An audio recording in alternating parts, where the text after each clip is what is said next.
Sa isang maduwag na gubat, malapit sa kaharian ng Albania, matatagpuan ang isang lalaking nakagapos sa isang malaking puno ng higera. Tulong! Tulong! Umang makapangyarihan, nasaan ang ustisya? Bakit pinapatay nilang aking ama at pati na rin si Haring Lencio? Bakit mo hinayang mapunta sa kamay ng taksi na si Adolfo, ang bayang Albania, at ang mahal kong Laura? Sa kabilang dako ay narinig ng mandirigmang Moro na si Aladin ang mga panaghoy ni Florante. Sino yan? Nahanap ni Aladin ang may-ari ng boses na iyon.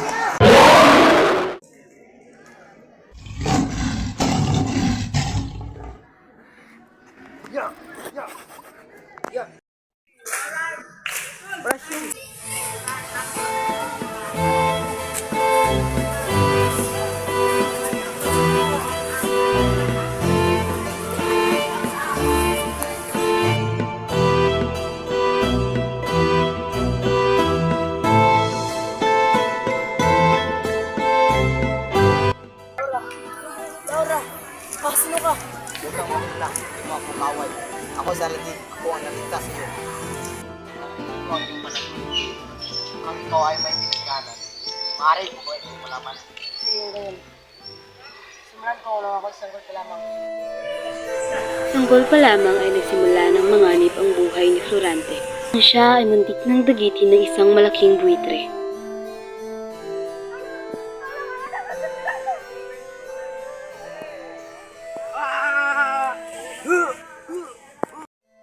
Nang siya naman ay maglabing 1 taon na gulang, ay pinadala siya ng kanyang mga magulang sa Atenas. Sapagkat maganda pagtuturo doon, Floresta. Ngunit, sino mag-aalaga sa kanya? Huwag kang mag-alala, Floresta. May mga guro mag-aalaga sa kanya. Ako nga pala si Antinor, at ako ang iyong magiging guro dito sa Atenas. O bakit mukhang malungkot ka? Ayaw kasi mawari sa akin na. Huwag kang mag-alala, iniwas niya.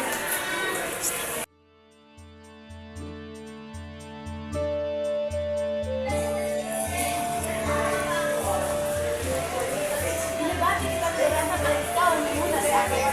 Maraming salamat, Maestro.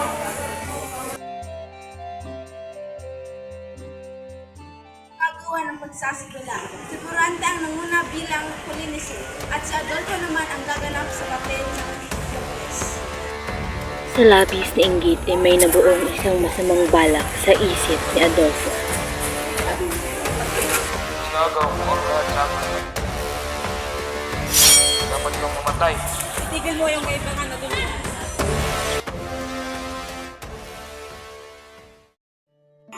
Hindi ito maaari. Ina! Bakit mo iniwan? At dahil doon ay napagpasyahan ni Florante umuwi muli sa Albania. Anak ko, Florante.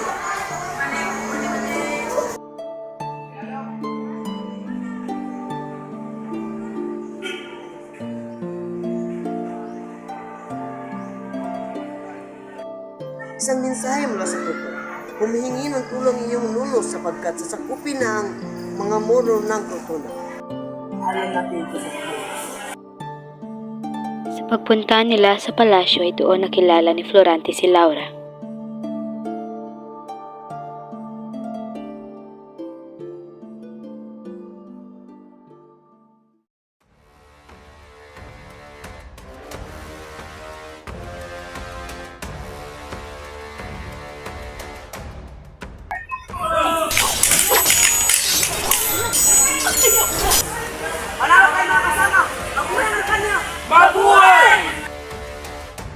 Matapos ang laban sa Crotona ay bumalik sila sa Albania.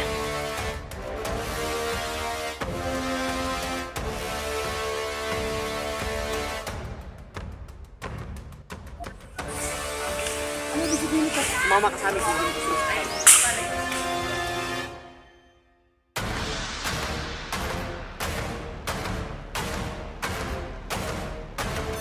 At doon nagtatapos ang kwento ni Florante.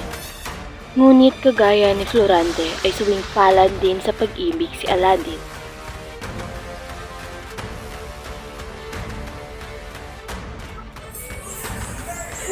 sa akin. Hoy!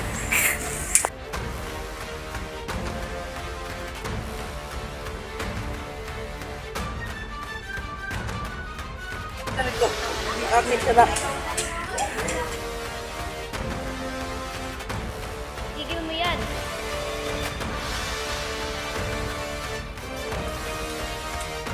Tapos napaslang ni Flereda si Adolfo ay tinulungan niyang makatakas si Laura.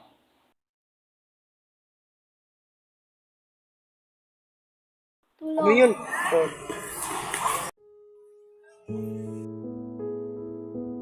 Rida!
At diyan nagtatapos ang kanilang kwento. Ngisi mo, ngisi.